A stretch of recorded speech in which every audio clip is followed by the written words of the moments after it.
For those who've dialed in, thank you. We will get started shortly.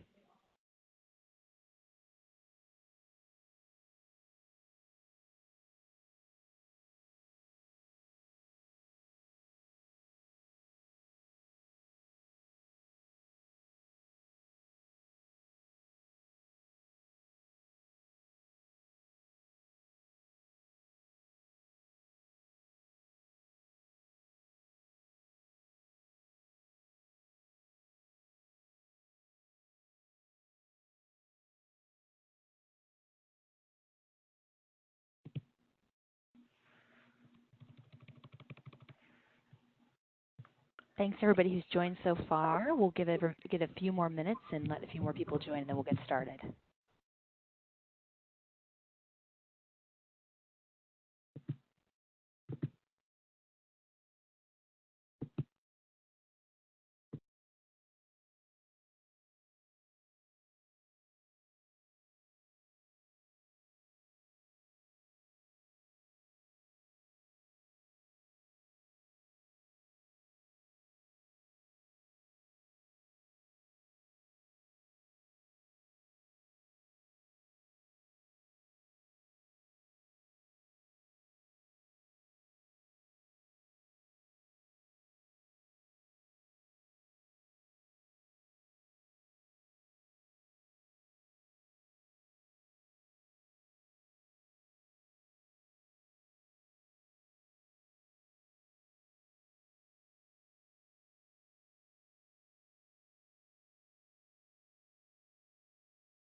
Hello.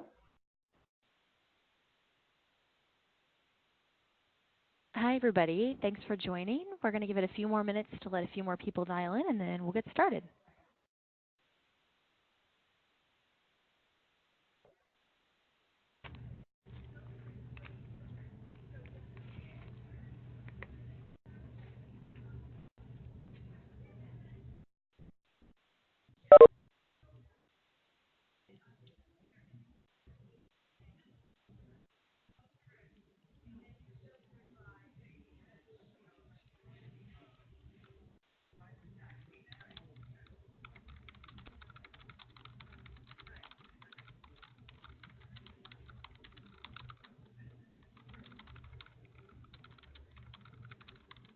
If everybody can mute their microphones while they're not speaking, that'd be great. We'll reduce the background noise. Thanks.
Hi, good morning, everyone. Good afternoon.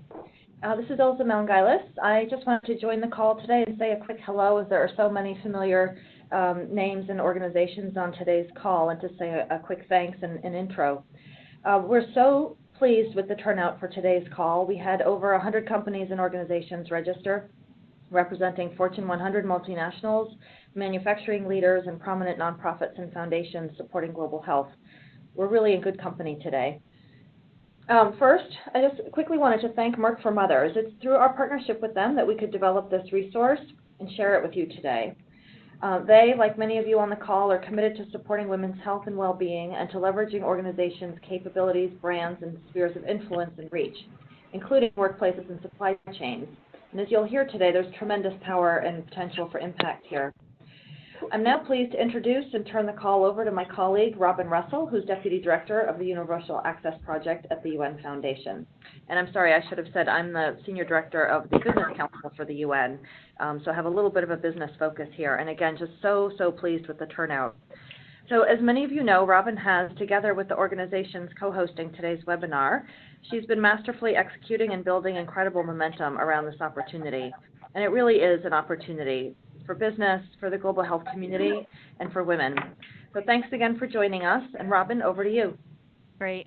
Well, thanks, Ilza. You guys can all hear me? Hopefully. Good. So I want to thank everybody for calling in today. I know people have really busy schedules, so we want to be respectful of your time. We're going to keep this to a nice 1 hour, hopefully give you a lot to think about and some action, some concrete actions you can take coming out of this webinar. And if everybody who's not speaking can just put yourself on mute, we'll cut down on the background noise. If you could do that now, that would be great.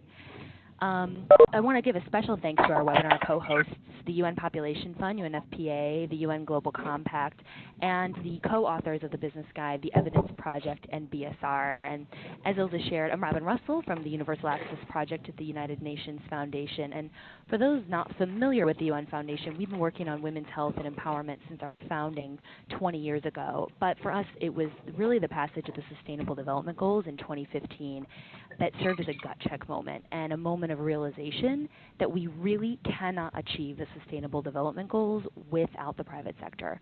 So with that, we sort of dug into what can companies do with us as partners to really advance the Sustainable Development Goals, and specifically SDG 3, Good Health for All, and SDG 5, calling for gender equality. And what we discovered when we started digging was that companies, particularly those with large supply chains that employ disproportionate numbers of women, really have incredible power to transform the lives of these women workers by providing them with health and empowerment information and services. And in fact, when we dug a little deeper, we found that over 24 companies were already taking action and seeing incredible benefits.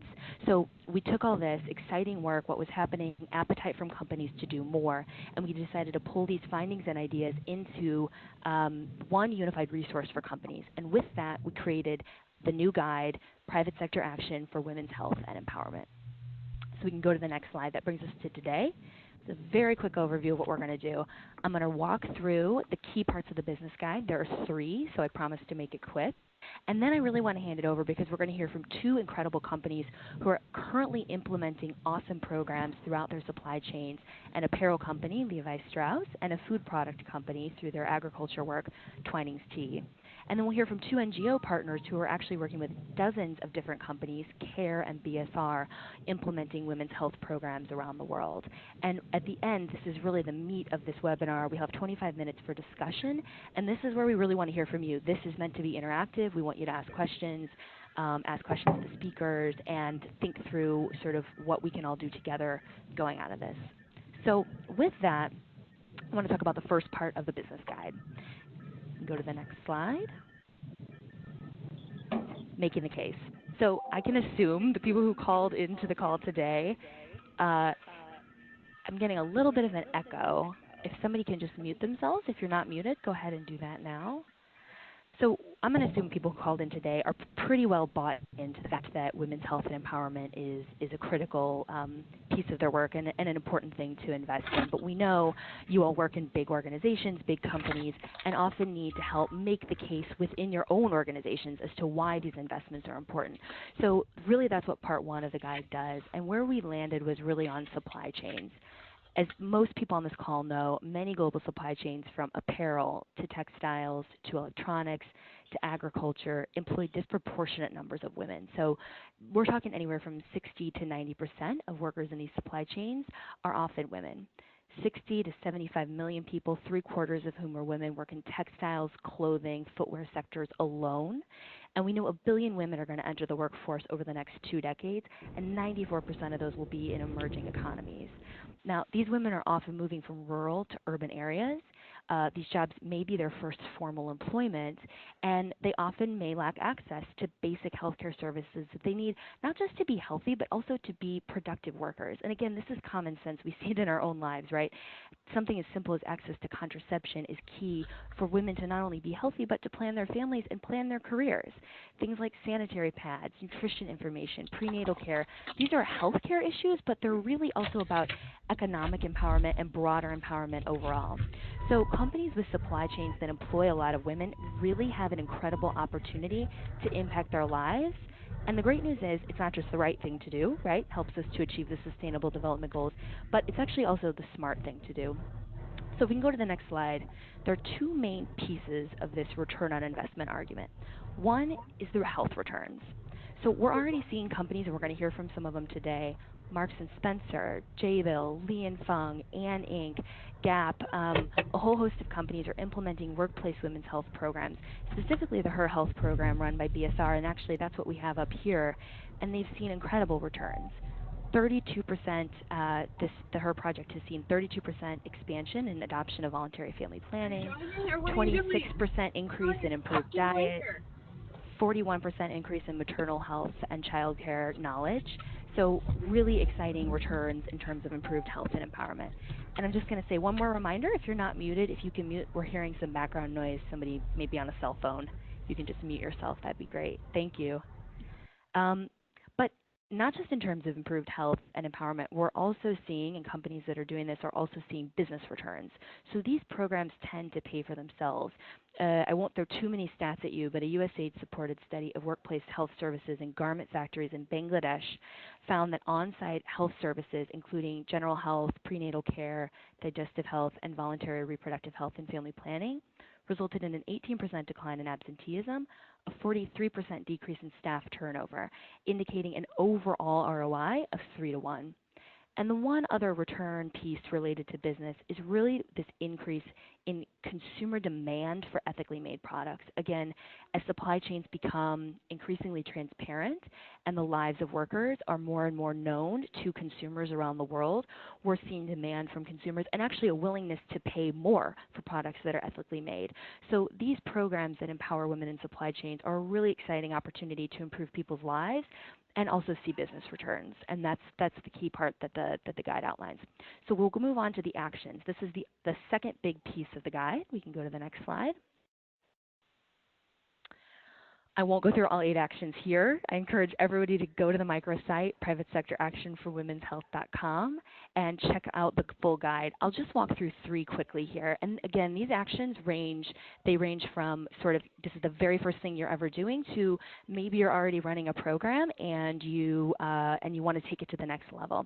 So something simple and a first step that companies can do is make a public commitment. And again, you'll hear from Celine shortly from Twinings about an incredible commitment that they recently made to FP 2020 and Every Woman, Every Child. And again, the guide outlines a number of different commitments, a number of different companies that are making public commitments. And what's great about this is it allows you to make a plan, to get internal buy-in, and hopefully to have measurable outcomes and something that you can really use for accountability internally and externally. So that's one example. Another example is really investing in women's health and empowerment information programs. Information is key. We know this, and a number of companies have started their work with information education programs, piloting them in a few factories and then expanding them more thoroughly throughout their supply chain. And again, Her Health from BSR is a great example of this. The PACE program from Gap is another great example. There are a number of examples, and they're all outlined in the guide as well. One other example I just want to highlight here of an action that companies can take is really moving beyond information into services and really integrating women's health and empowerment more broadly into their company policies. And I'm really thrilled to have Kim from Levi Strauss. She's going to be talking about exactly how they have done this. But again, the guide highlights Planned Parenthood's incredible work with the Kambolcha textile factory in Ethiopia. They're providing basic reproductive health services to the women workers there, and they've seen incredible return on investment. Similarly, UNFPA, working with a number of companies, including an apparel provider in the Philippines, providing women access to basic contraception. Again, they've seen really exciting return on investment in terms of improved health, empowerment, and also savings. So again, I encourage everybody to check it out. We'll go to the final slide here. this is the third main piece of the guide that I'm actually most excited about. This is the mapping. So again, if you check out the microsite, you can go on. We found 26 companies partnering with over a dozen NGOs in 19 countries. And the idea is we want this guide to be actionable for you. So depending on where your supply chains are, you can go on, you can click on a country. So here you can see Indonesia, and you can scroll and you can see all the companies that are currently running workplace women's health and empowerment programs there. You can see the NGOs that they're partnering with. So here you've got Columbia Sportswear partnering with BSR. Below that, you've got Gap and CARE working together on a whole host of different projects. And you can click to check out the website of the company. You can click to check out the NGO. We'll go to the final slide here.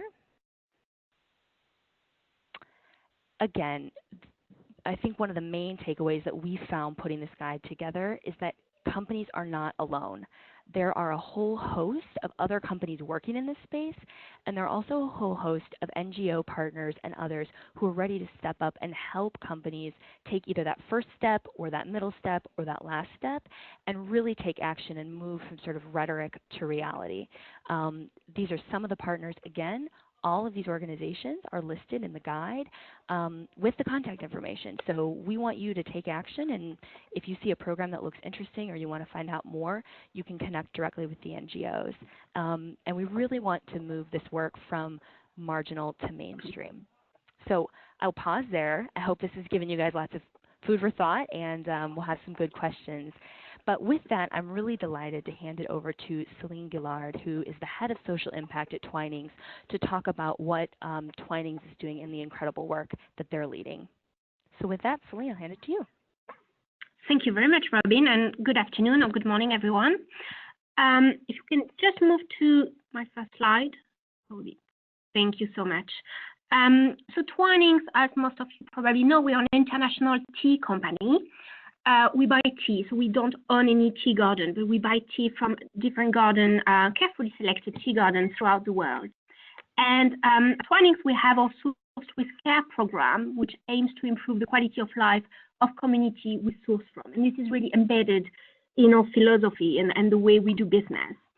And we do it because we really believe that healthier and empowered and sustainable tea communities are obviously very essential to our strong supply chains, but also because we genuinely believe this is the right thing to do. And as Robin mentioned earlier, actually, even in agricultural supply chain, women form most of the workforce. So whether we are talking about tea plantations or smallholder farms, we found that it's mainly women that we are dealing with. But we also know that sexual health and reproductive rights are very, very often barriers to their development. And because we believe that when women and girls thrive, and that's been quite well documented, well, so do the people around them and the wider community. So that's why at Twinings we are really committed to empower women through health and education in our supply chain. So back in about 2015, 2014 maybe, we started working with BSR on Her Health program in our supply chain in Kenya, which is an important sourcing country for us. We started implementing Her Health. We are currently working with 6,000 smallholder tea farmers. So we are about in the second phase of the rollout of Her Health.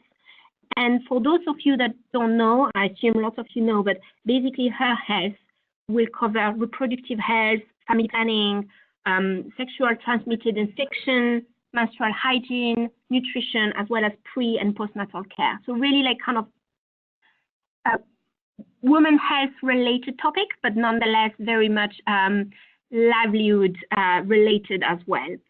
So as I say, we are currently working with these 6,000 smallholder tea farmers, but last summer we made a commitment at the Family Planning Summit in London to reach an additional 40,000 women in our supply chain still in Kenya. And the reason why we made this commitment is really, I mean, we've been working and we're still going to continue working on this, but the commitment really helped us in our focus to drive change, not just in our supply chain, but in the industry, to really help us when we engage in discussions with producers to kind of give a clear message. It's not just about an individual project that may come and go, but it's really our direction of travel. And also that's allowed us to kind of bring different actors to work with us on this issue in Kenya and beyond. So that's why I think it was really important for us at that time to make that public commitment. So in terms of the next actions and what we are looking at the actions that are in the guide that Robin just presented and what's for us ahead for 2018, obviously a big part of it in Kenya will be to implement the family planning commitment. We're also looking at Northeast India and the state of Assam, where, which is a very important tea growing region for us and the whole world, really.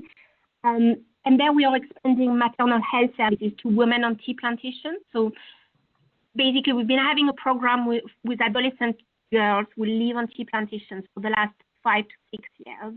And that was really focusing on the health and nutrition status of young girls and adolescent girls. But going forward for the next 3 to 4 years, we're going to include women and mothers and really look at maternal health within our new kind of renewed partnership. So that's kind of an exciting element.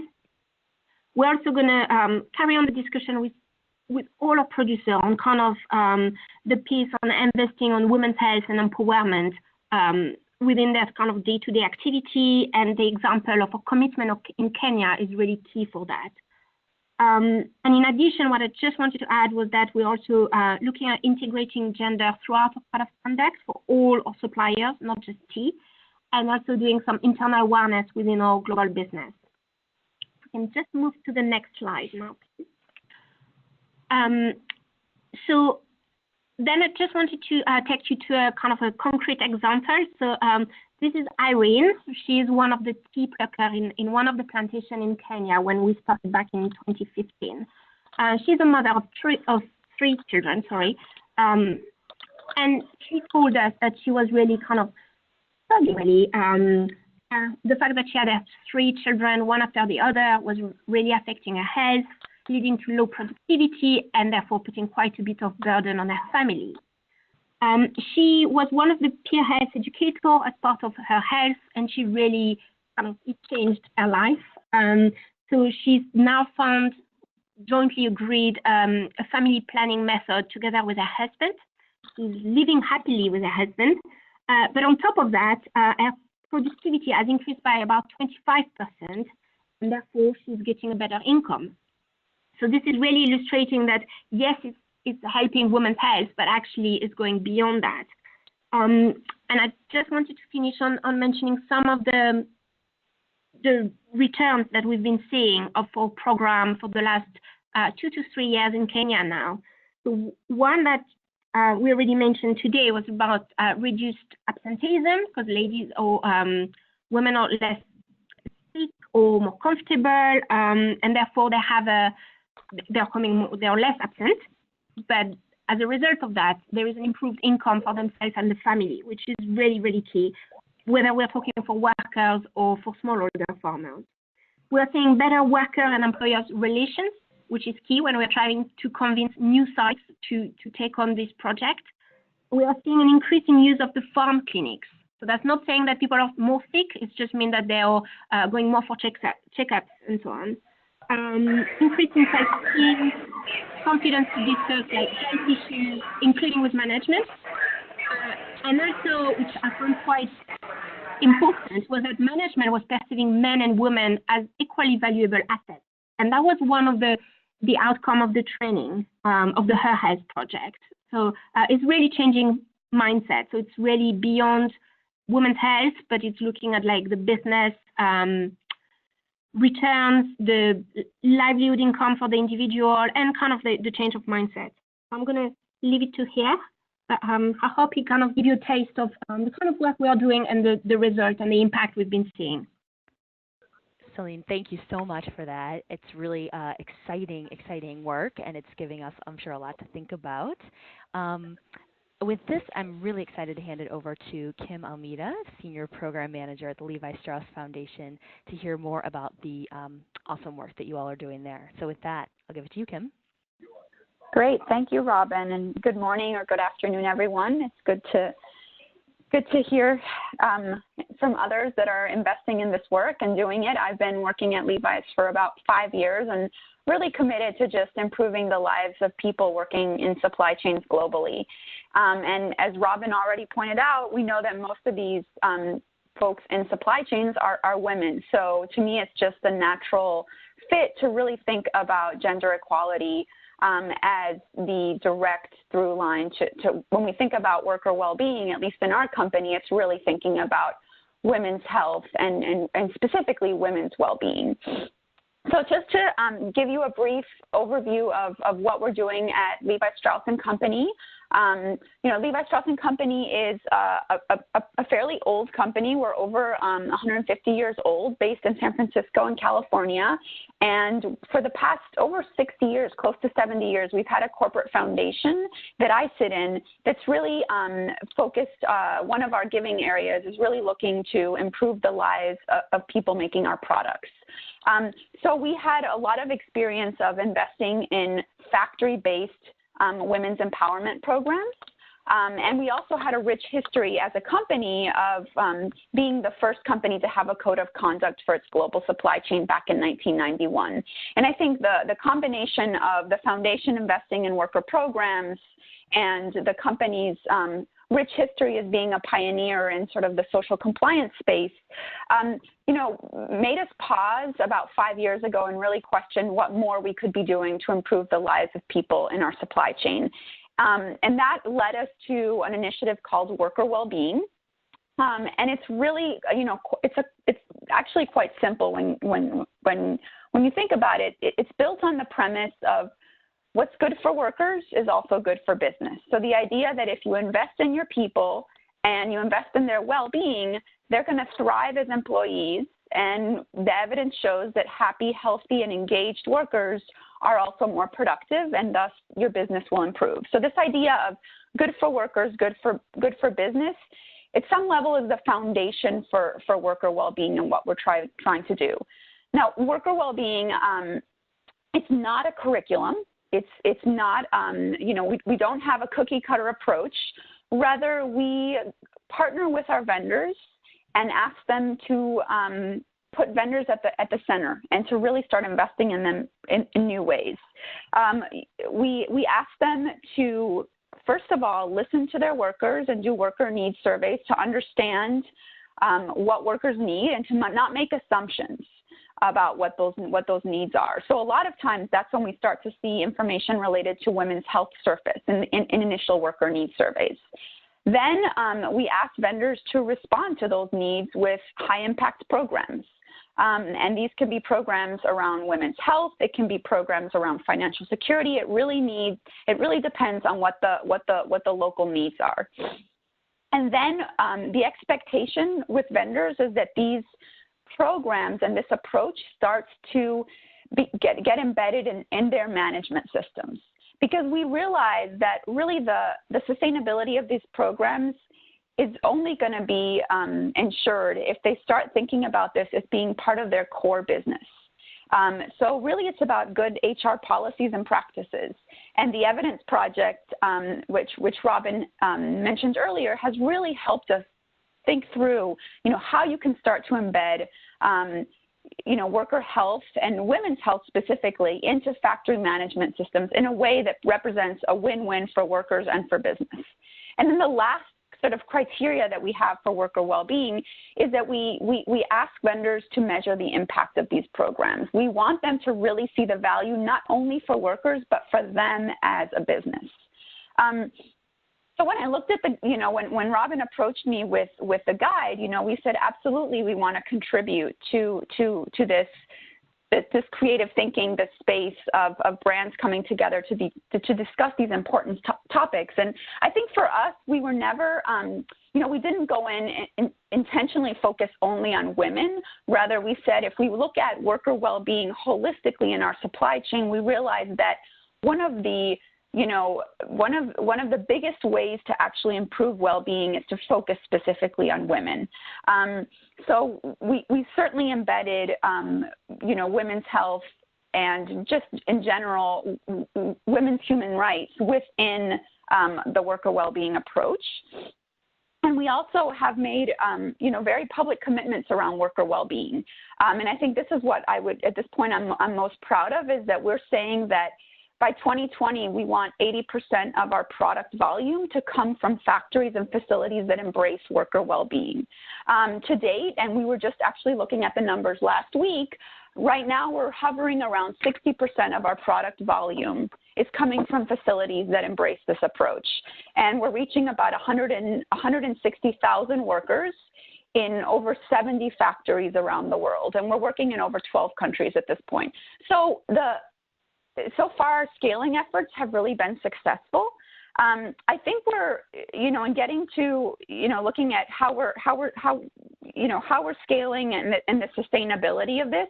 I think to be really honest with this audience, I think this is where we're still struggling, is how do we really make this approach something that vendors see the value of? Because we have all these wonderful ROI studies, and certainly we're very proud of our partnership with Her Health, and some of the Her Health, the earliest ROI studies that were done. I want to say they were over 8 years ago now. We're in our factories, and we found compelling evidence that investing in women's health makes sense. But where we're still struggling, and where we're really focused now, is how do we bring this ROI to life? Because one thing is to have the ROI, but the other thing is to actually have vendors continue the programming past the brand investment. Because even with these compelling ROIs, we were still seeing that a lot of the factories wouldn't continue programs after we left and after the foundation's resources dried up. So really, how do you bring to life this ROI to vendors? And I think that's where we're really focused on now, is saying, how do we, if we go to a vendor and we say, you should invest in worker well-being or women's health, it sounds like a philanthropic or an altruistic approach. If we go in and say, we have something that can help you solve for challenges that you face, and these are problems that across the board most of our factories face. There are issues around turnover, rampant turnover, hovering around 30 to 40% annually, annual turnover rates. We're looking at absenteeism rates that are skyrocketing. We're looking at labor shortages. So really making the case around the issues that vendors understand and they know to be the challenges. So that's kind of where we're really focused now, in terms of how do we put this more in the hands of vendors and less on the brand side. So I think I'll stop there, and looking forward to a conversation if time permits. Kim, thank you. Everything that you said, I'm taking furious notes. It's all incredibly important and exciting, and I'm really excited to get to the discussion, because I'm sure folks will have many questions for you. But with that, I want to hand it over to Joe Sutcliffe. He's an advisor for Dignified Work at CARE International, and has led a number of partnerships with a number of companies, some of whom may be on the webinar today. So with that, I'll hand it over to you, Joe. Hey, thanks, Robin. And thanks for having us. Just to quickly introduce CARE, in case I know we have a number of our current partners on the call who know us pretty well, but to introduce us to those who don't, we are one of the world's largest international development and humanitarian organizations.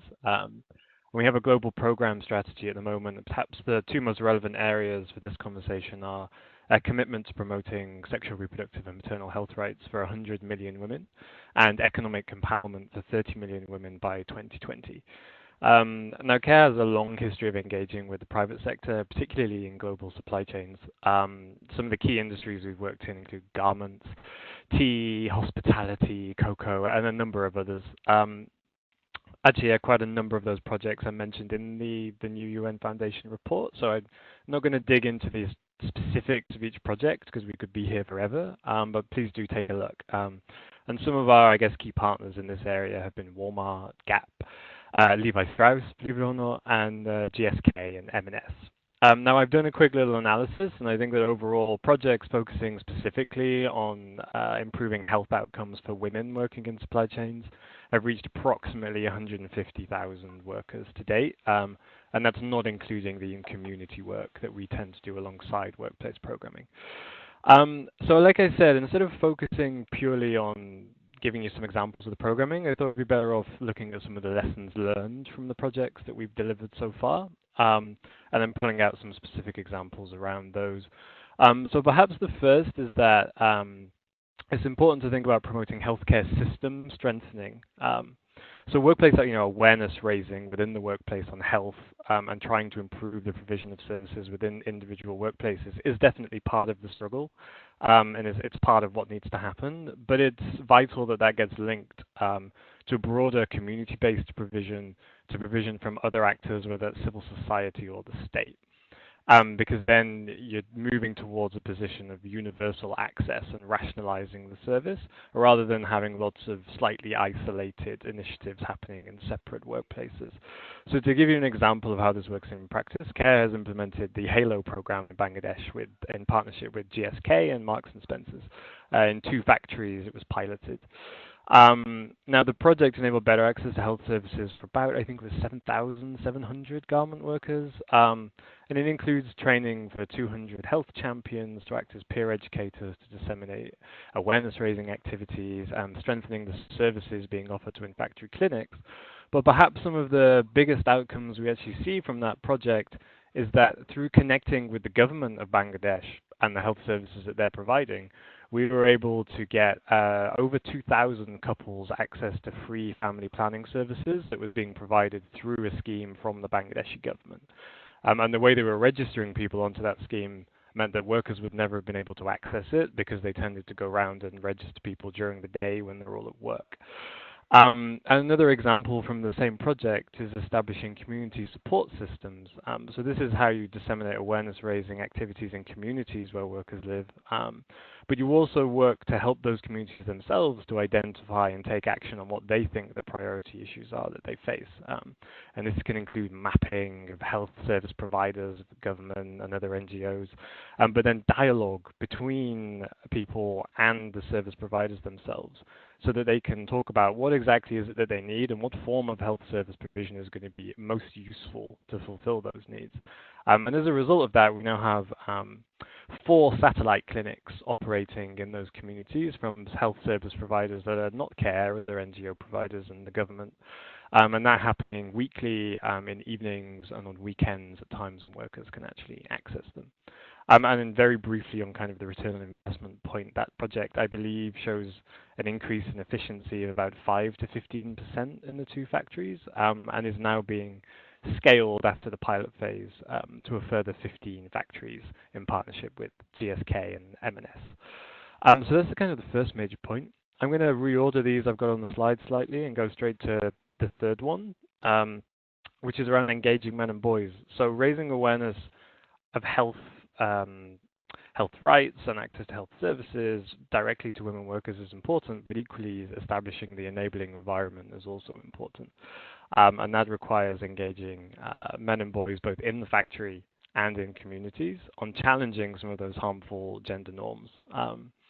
So an example that we can bring out on this point is from the Women in Factories initiative that CARE delivered in Bangladesh with Walmart, which included direct training to workers themselves. I think that numbered nearly 50,000 on life skills and leadership skills, and the curriculum included gender-based violence, sexual, reproductive, and maternal health rights. But crucially, really, it was the link to also providing supervisor training and training to middle management. And this was a mixture of looking at those ingrained gender norms, encouraging greater understanding of the issues that women themselves face in communities, and then for husbands and families, looking at how you share the responsibility for unpaid care work in the home. And so these kind of initiatives are necessary to create the enabling environment around women's empowerment, and it really does need to be something that happens both in workplaces and outside of workplaces. And we're waiting, I believe, for a final evaluation on that program, but at least the interim shows a strong return on investment for the factories who are involved, including a 15% reduction in worker turnover and a 25% reduction in production errors from the workers who took part in the project. I'm going to come to the final point now, which is really that promoting social dialogue and women's leadership and women's voice in the workplace is necessary in order to achieve sustainable and long-term improvements in worker well-being, and that includes improvements in health outcomes. Women themselves do need to have an active say in decisions that are taken around the healthcare services that they provide and how those services are provided to them. And women are able to trigger responsiveness, whether that's from government service providers or from their employers, but they're also then able to hold those providers accountable for continuing to provide those services after a project ends and into the foreseeable future, and then making sure that the services they're getting are actually services that are useful to them. So for the HALO project that we delivered in Bangladesh, this was about in-factory steering committees for the delivery of the project itself, bringing together worker champions and managers to ensure good implementation of the project. But you can expand that further to think about how dialogue between workers and managers on, say, worker management committees can ensure that service delivery continues to happen through a process of dialogue. Now, in the community level, CARE has experience in the OICO program that we're delivering at the moment of organizing 3,000 female garment workers into community self-help groups where they can assess and prioritize the issues that they themselves feel they face and take collective action to try and address them.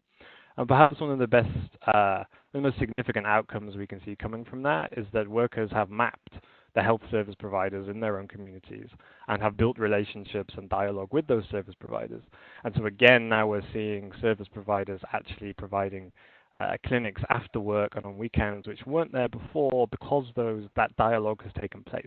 And because it continues, we make sure that the health service provision remains relevant and useful for the workers in those communities. As a very final point, another side to this issue is also around social dialogue. It is, of course, the link to trade unions and the role that trade unions have in workplaces, in global supply chains. CARE's work does look at how you connect self-help groups and communities and workplaces into trade unions more broadly. But what we're talking about at the moment really is the need for more gender representativeness and how do we ensure that women workers are properly represented within their workplaces.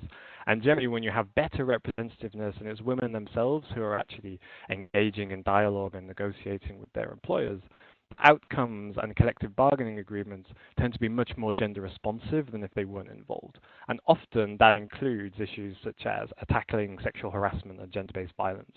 It includes providing much needed sexual reproductive health services, rooms for lactation, a huge number of issues which generally don't get covered when you only have men in the bargaining room. So I'm going to leave it on that point, but I think the issue around social dialogue and the role that plays in achieving better health outcomes for workers is really vital one. Thanks very much, everybody.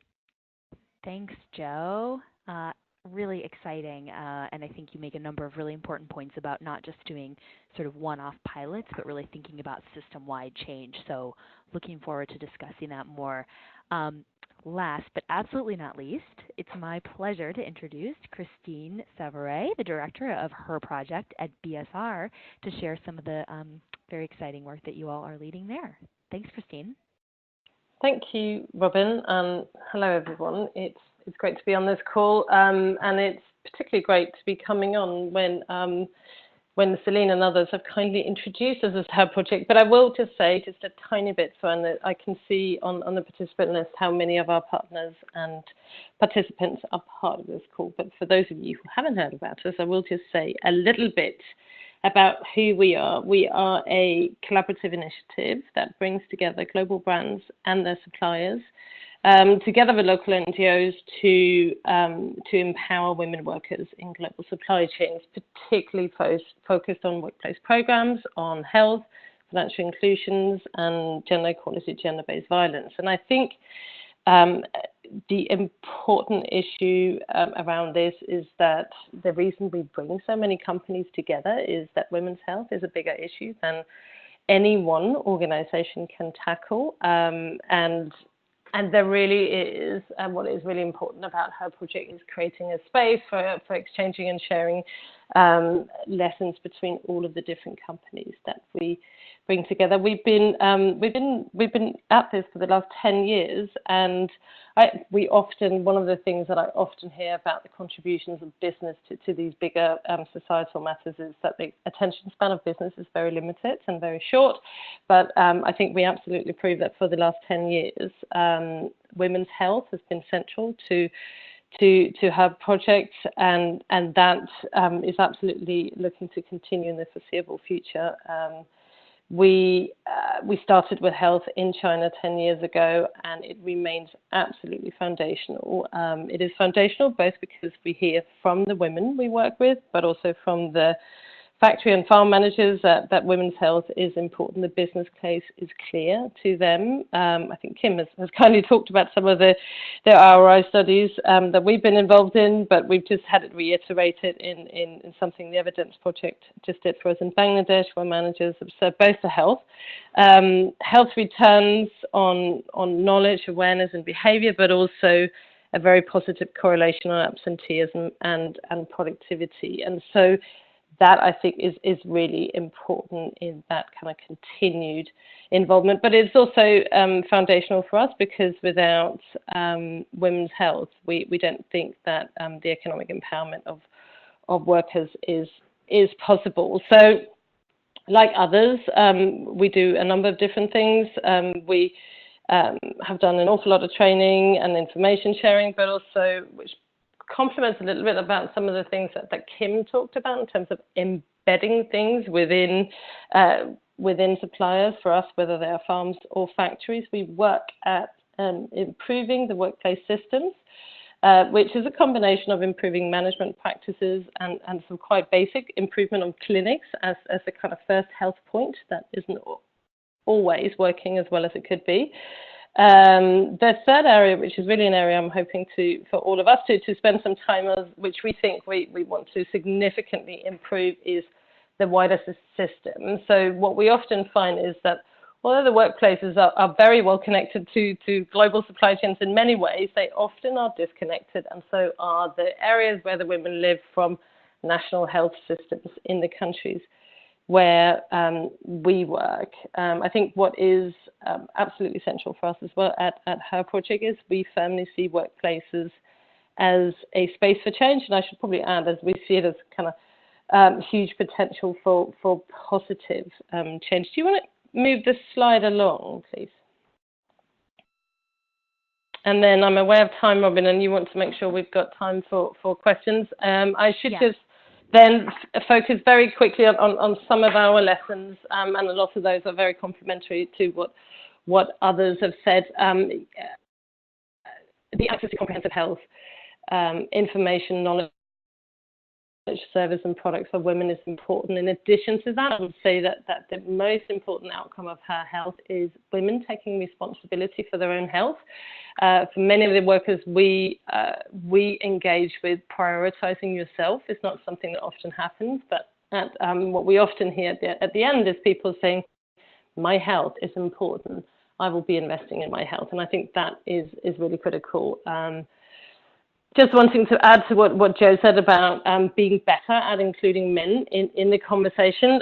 When we do some of the training directly targeted at men, we know that they, not only do we see uptake in increased use of male family planning methods, for example, we also know that men go home and talk to their spouses about some of these things. And I think for too long, a lot of this work hasn't engaged men well enough, and that's certainly an area that we and others can get significantly better at. I think, well, I would just say that we often, to combine the last 2 points, we often engage with migrant workers who can be left even further than other workers out of national health systems, and who can be more vulnerable, who can be arriving to places where they're now working with traditional beliefs, and bringing them together to discuss some of these things is an important way of tackling taboos or misinformation.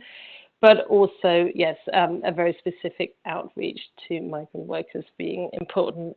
Just to round off, and I was really inspired by some of the constraints that Kim laid out in terms of sustainability and scale and supplier ownership. I would say that for us, we've absolutely experienced that business can do an awful lot, but their efforts at the bigger systemic level needs to be met by strengthened local health systems, by supporting some of that outside of the workplace work that Joe talked about in terms of changing social norms.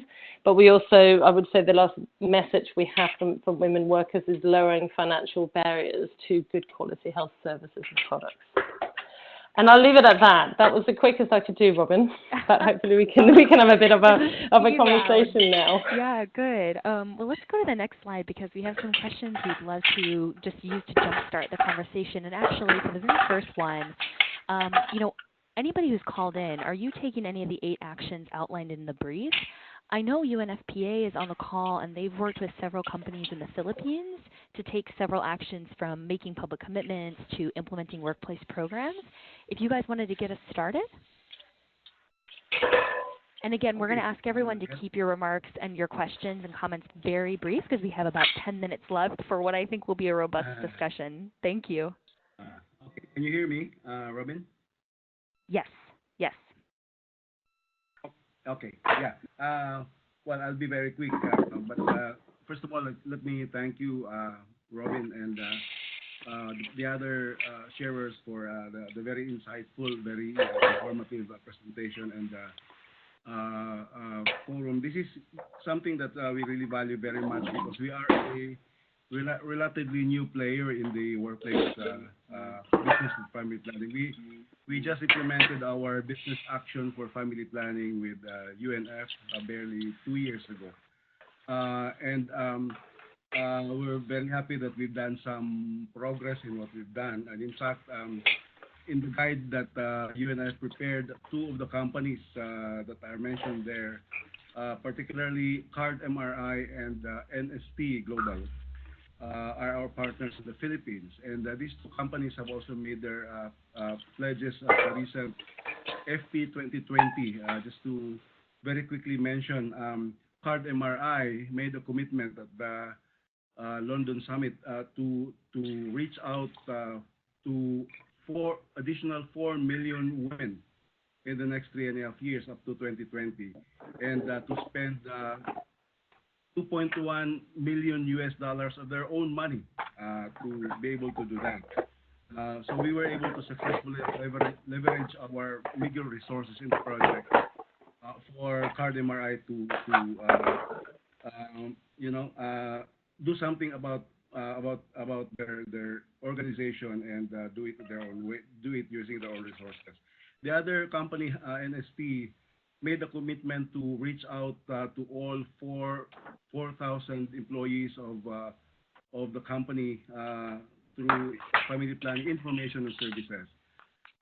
But not only that, for me, to us, it's a modest commitment that they've made because right now what they're doing is, and also same thing with Card MRI, they're not only taking care of their workers in the companies, but they're also mentoring other companies in implementing family planning programs in their own respective contexts.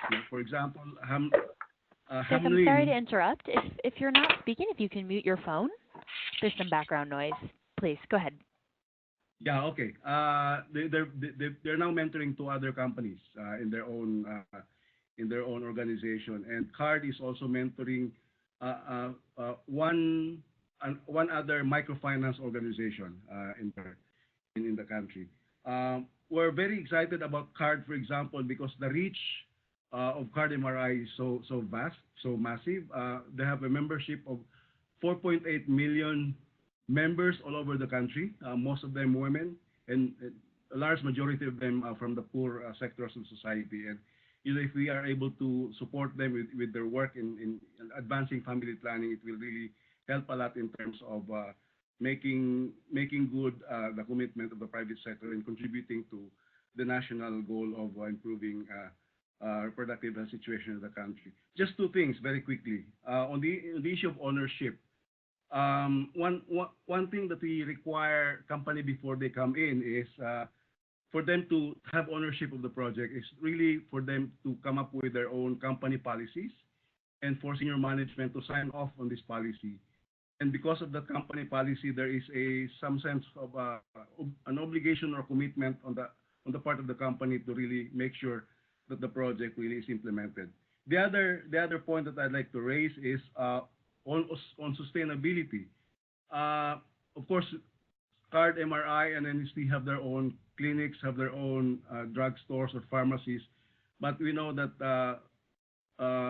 there will come a point in time when these services will not be sufficient to serve the needs. So we wanted government to come in. And in fact, about 2 weeks ago, CARD MRI presented their program before a group of technical people in government that's overseeing implementation of our new reproductive health law.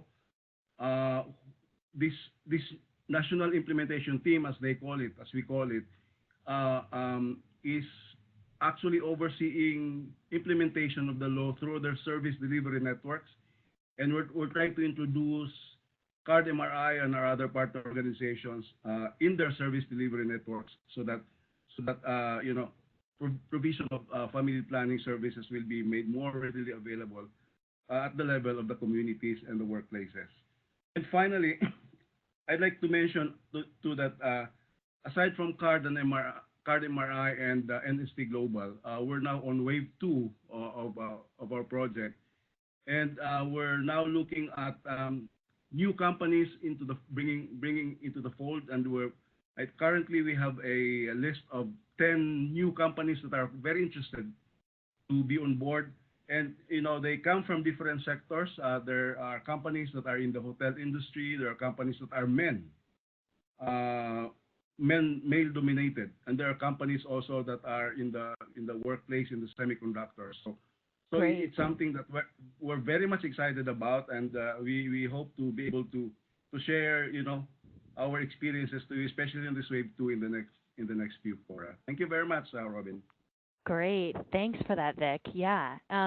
We put a few questions up for folks, but I want to make sure that callers, if you have any questions for any of our speakers, including Vic from UNFPA, who we just heard from, we'd love to take those first. And again, for those who maybe don't know, you have a little hand next to your name, so you can raise your hand and we can call on you and we'll unmute you and you can ask it over the phone, or you can type it in to the chat section down at the bottom, either just to us or to the whole group. So let's see. Questions for our speakers. We've got one here. Can we describe how the ILO works with us on this project, for example, Better Work, and how education is integrated into the programs? Great question. Do we have anybody from the Better Work program who called in? I know we had some folks who had RSVP'd. Hi. Hi, this is Ariana from Better Work Global. Hi, Ariana. Thank you for joining. Hi. I know we had a great call recently, actually talking exactly about this question and how we can work with Better Work.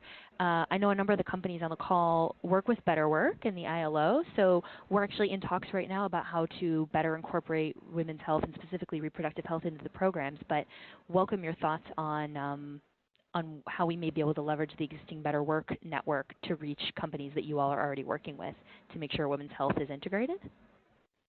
Yeah, I mean, just briefly, I think, first of all, thank you very much for organizing this. And I think it's just, if I can use a very abused word today, but it's very empowering for me to see that everybody is really so much on the same page in terms of the priorities and also the lessons learned in terms of what should come next and what are the strategies that we should put in place to ensure that these good pilots and really useful lessons are scalable and sustainable. And I think the points that have been made, I can only agree, and they are really very much in line with the view that we have in Better Work.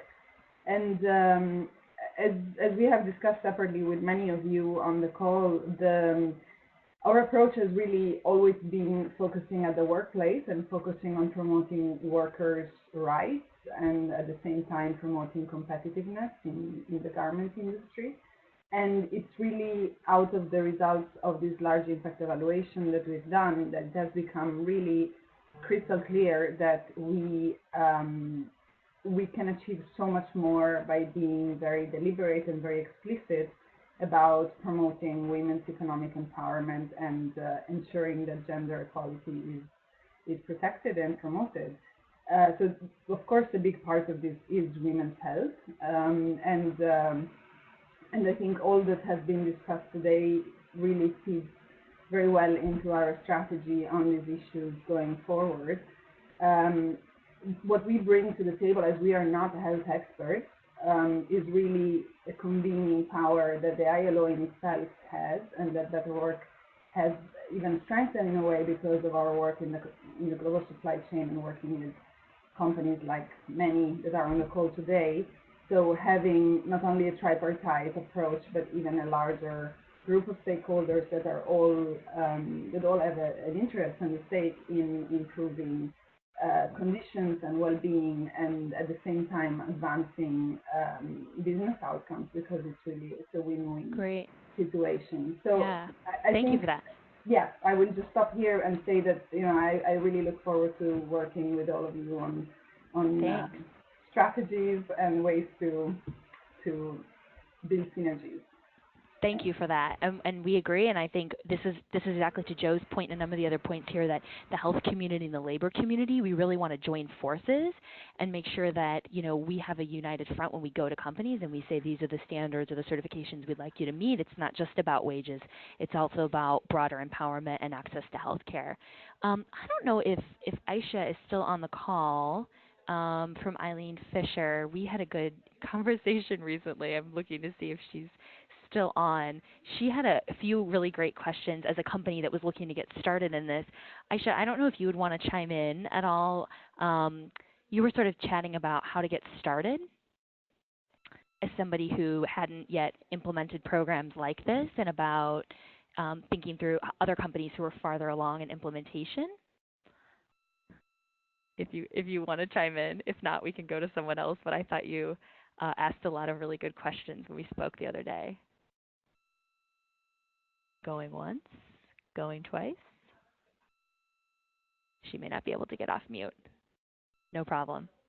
Great. Any other companies who are thinking about taking action who wanted to ask any questions to any of our speakers today before we move on to this question about the Women's Empowerment Principles? Okay. Well, we'll go to this while you guys are still thinking of your questions. I realize we're at time, but we can go a few minutes over if we have additional questions. There's a question here about how to articulate this within the Women's Empowerment Principles of the UN Global Compact. And Lauren, I don't know if you're on the call. I think, again, this is an open question. The Women's Empowerment Principles are an incredible tool for businesses to think about integrating gender into their work. And there is obviously Principle 3 on ensuring health and safety and well-being. And so clearly implementing a workplace program like Her Health or a number of the other programs being implemented by companies would certainly meet Principle 3. And as people who've looked at the guide probably know, one of the recommendations, the very first thing, is to make a public commitment, and you could make a public commitment through the WEPs. Lauren, I don't know if you wanted to add anything else. She was on the call, or anybody else from WEPs, from the UN Global Compact, who very generously co-hosted this with us. Can you hear me now?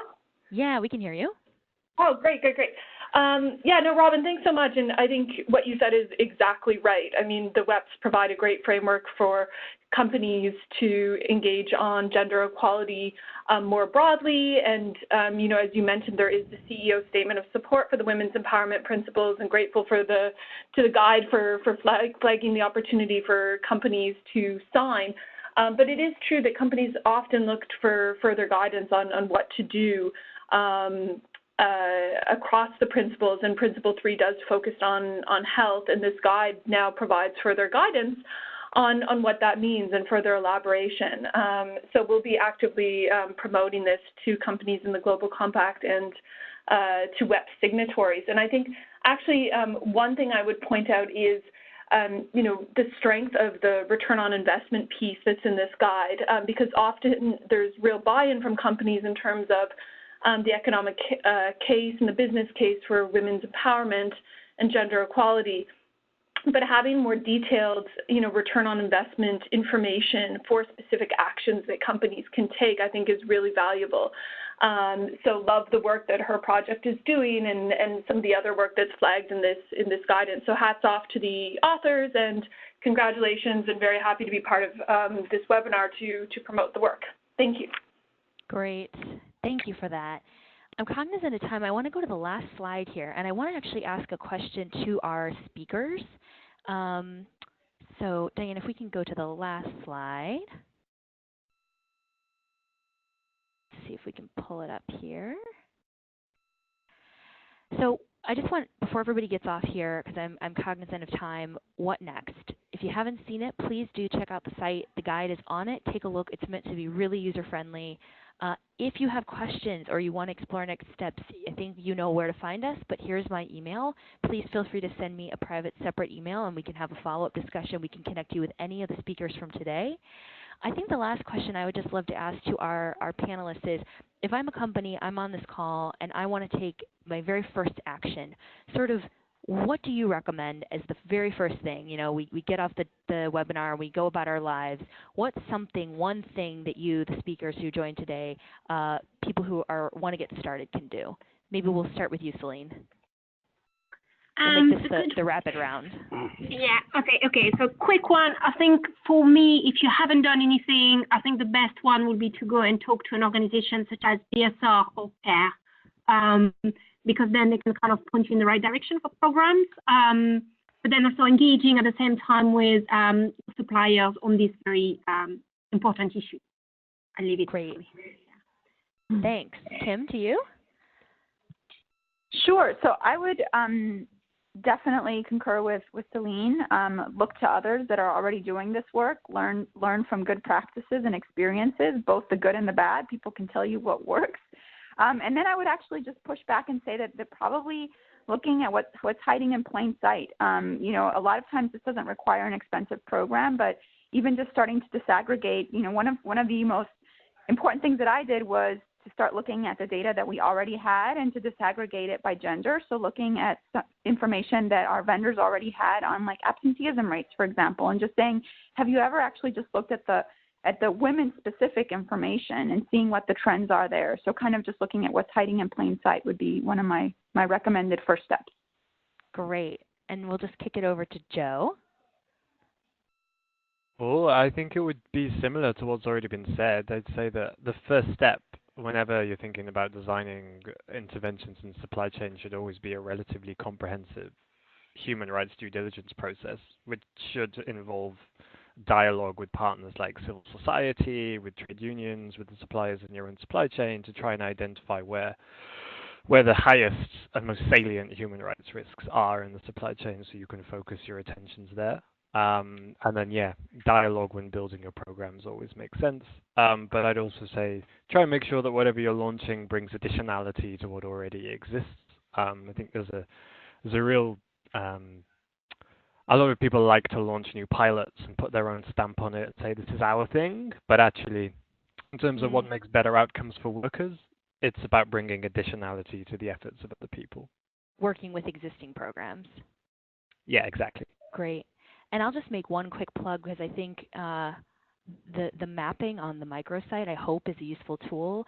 You know, even just as something as simple as looking at where the bulk of your supply chains are, going on and clicking on those countries, seeing which programs are operating there, and maybe reaching out either to the other companies or reaching out to some of the major NGOs like CARE and Planned Parenthood or UNFPA and others who are operating there to say, like, what are you guys doing, and could we have a meeting to talk about how we might join what's already happening? Just to dovetail, that's something concrete that you could do, is just a quick mapping of sort of who's doing what where and connect those dots. And Christine, we'll give you the last word.